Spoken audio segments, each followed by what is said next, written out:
반갑습니다. 81번째 떠에 오신 여러분들을 사랑하고 축복합니다. 여러분 어제 주일은 잘 보내셨는지 모르겠네요. 이번 주간이 이제 대림절이 시작되는 주간이잖아요. 여러분 대림절은 성탄을 맞이하기 전에 4주간을 의미합니다. 이번 주간에 정말 아기 예수 그리스도를 기다리는 간절한 소망이 있는 그런 기간이 한번 되어봤으면 좋겠습니다. 그래서 인생 일대에서 2021년도의 이 대림절 그리고 성탄을 맞는 주간이 내 신앙에 있어서 나에게 가장 소중한 시간이 되었다라고 고백할 수 있는 믿음의 절기가 될 수 있기를 주님의 이름으로 축복합니다. 오늘 우리가 함께 나눌 말씀은 창세기 28장 10절에서 15절 말씀입니다. 제가 봉독해 드리겠습니다. 야곱이 브엘세바에서 떠나 하란으로 향하여 가더니 한 곳에 이르러는 해가 진지라. 거기서 유숙하려고 그곳에 한 돌을 가져다가 베개로 삼고 거기 누워 자더니 꿈에 본적 사닥다리가 땅 위에 서 있는데 그 꼭대기가 하늘에 닿았고 또 본적 하나님의 사자들이 그 위에서 오르락 내리락 하고 또 본적 여호와께서 그 위에 서서 이르시되 나는 여호와니 너의 조부 아브라함의 하나님이요 이삭의 하나님이라. 내가 누워있는 땅을 내가 너와 내 자손에게 주리니 내 자손이 땅의 티끌같이 되어 내가 서쪽과 동쪽과 북쪽과 남쪽으로 퍼져나갈지며 땅의 모든 족속이 너와 내 자손으로 말미암아 복을 받으리라. 내가 너와 함께 있어 내가 어디로 가든지 너를 지키며 너를 이끌어 이 땅으로 돌아오게 할지라. 내가 내게 허락한 것을 다 이루기까지 너를 떠나지 아니하리라 하신지라. 아멘. 여러분 오늘은 야곱에 대해서 함께 묵상해 보길 원합니다. 또 이번 한 주간은 계속해서 야곱에 대해서 함께 묵상해 보길 원합니다. 여러분 야곱이라 그러면 여러분 마음속에 어떤 사람으로 남아 있습니까? 형 에서의 장자권의 그 축복을 가로채고 사기쳐서 받은 사람이라고 이렇게 생각이 되어지죠. 여러분 앞장 27절까지의 그 야곱의 이야기 스토리를 통해서 결국은 오늘 28장에 보면 그 모든 일들이 다 탄로가 나게 돼요. 그러면서 에서가 분노하게 되고 야곱을 죽이려고 그럽니다. 그래서 아버지 이삭과 아내 리브가가 빨리 이 에서의 죽임으로부터 도피해서 안전하게 떠났으면 좋겠다라고 멀리 있는 하란 땅에 있는 라반이라는 그 외삼촌 집으로 도피해서 거기서 살고 있으면 내가 다시 며칠 후에 부르면 그때 다시 와서 우리와 함께 살면 좋겠다 이렇게 제안을 하죠. 여러분 오늘 말씀해 보니까 우리 28장 10절에 야곱이 브엘세바에서 떠나 하란으로 향하여 가더니 여러분 그런데 여기서 야곱이 떠나는 이 브엘세바라는 땅하고 하란하고의 거리는 굉장히 먼 거리예요. 성서 지리를 보면 한 1000km 이상이 돼요. 직선 거리로만 800km가 넘는 굉장히 먼 거리잖아요. 여러분 이 하란이라는 곳은 어떤 곳일까요? 바로 아브라함이 갈대아 우르를 떠나서 아버지 데라와 함께 와서 하란에서 아버지가 데라가 죽으셨잖아요. 그리고 여기에서 가족들이 흩어져서 아브라함과 그 일가들은 이제 가나안 땅으로 오고 그리고 남아있는 가족들은 또 거기에 남아있고 이렇게 우리가 이해를 할 수가 있는 것이죠. 그 먼 곳을 향해서 다시 가게끔 이렇게 되는 거예요. 그러면은 이 이삭과 어머니 리브가가 이 야곱을 다시 그 하란 땅으로 가도록 이렇게 요청한 그 이유는 뭘까요? 첫 번째는 에서가 죽이려고 하니까 일단은 피해야 되니까 간단한 도구들만 차려서 얼른 길을 떠나야 되니까 도망자 신세가 돼서 떠나는 차원이 있겠고요. 두 번째 차원은 다시 한번 이 야곱이라는 아이가 지금은 실패하고 도망자의 입장에 있지만 신앙 안에서 잘못 살은 것도 있잖아요. 형 에서의 장자 명분을 뺏으려고 하고 잘못된 사건들이 있었습니다. 이것들을 좀 뉘우치고 하나님 앞에서 신앙 앞에서 다시 한번 시작하는 기회가 되면 좋겠다라는 그런 생각이 있었던 것 같아요. 다시 길을 떠나서 그 광야 길을 쭉 따라가면서 한 1000km 넘는 그 길을 하나님을 생각하기도 하고 자기 인생을 한번 다시 돌아보는 이런 반추할 수 있는 이 광야의 시간을 만난다는 것이 굉장히 중요한 것 같습니다. 야곱이 결국은 이제 길을 떠나서 가게 되죠. 그러다가 오늘 우리 11절에 보니까 한 곳에 이르러 해가 진지라 거기에서 유숙하려고 그곳에 한 돌을 가져다가 베개로 삼고 거기 누워 자더니 얼마나 처량하고 힘들었을까요? 그 형의 장자권의 그 축복을 받으면 게임 아웃. 내가 복을 받았으니까 끝난다 이렇게 생각했는데 알고 보니 거기서 끝나는 게 아니고 자기는 도망자 신세가 되고 자기는 잘못한 그런 사람으로서 범죄인으로서 낙인 찍히는 결과를 낳게 된 것이죠.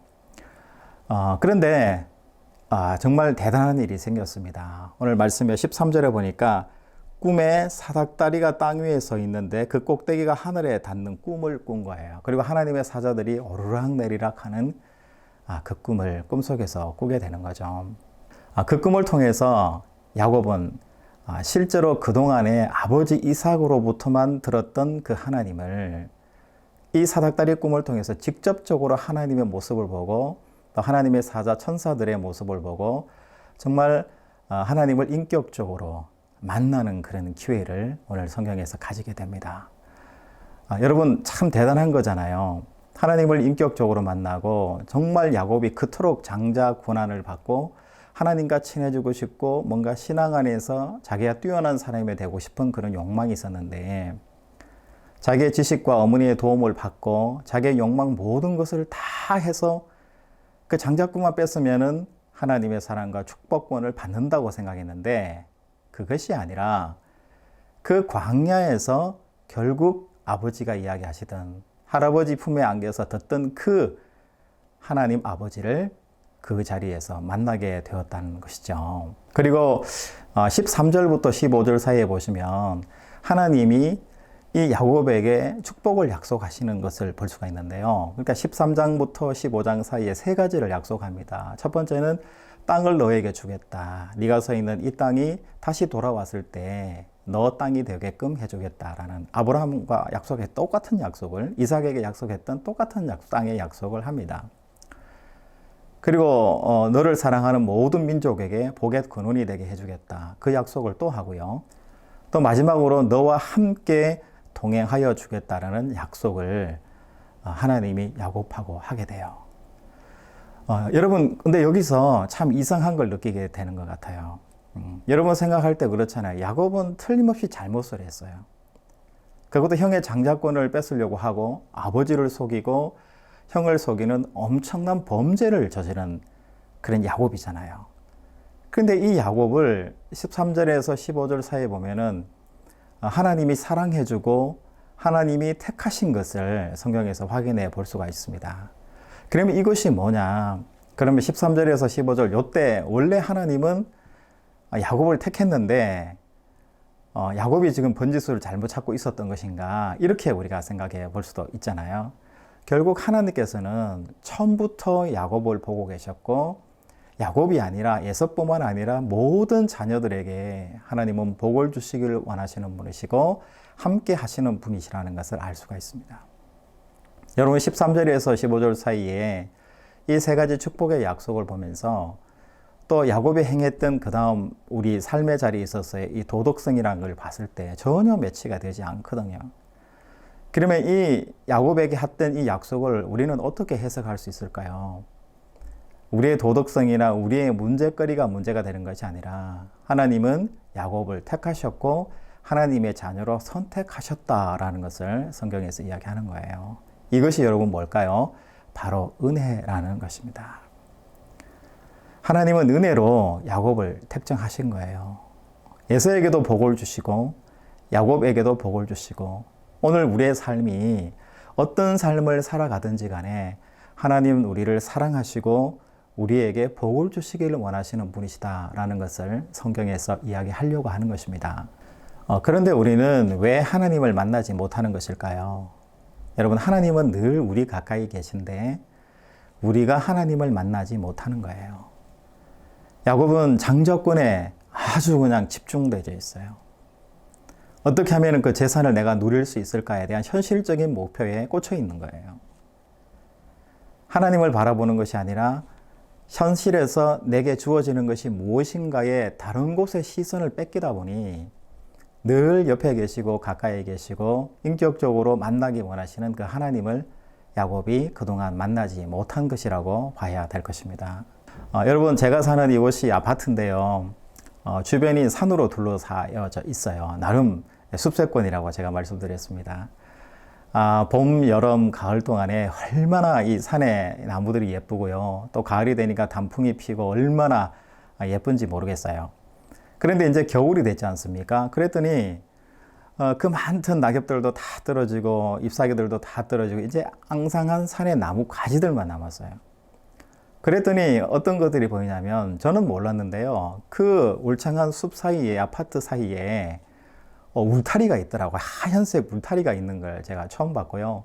또 안쪽에 보니까 뭔가 작은 굴 같은 것도 있고요. 바위도 큰 게 있더라고요. 제가 이것을 예전에는 발견하지 못했는데 주변 것들이 다 사라지고 나니까 나무 가지들이라든지 낙엽 같은 게 다 사라지고 나니까 선명하게 원래 이 산의 모습이 어떤 것인가를 다 보게 되더라고요. 여러분, 우리 신앙도 마찬가지인 것 같아요. 우리 눈앞에 다양한 우리 시선을 방해하는 요소들이 있으니까 진정한 하나님을 발견할 수 없는 것 같아요.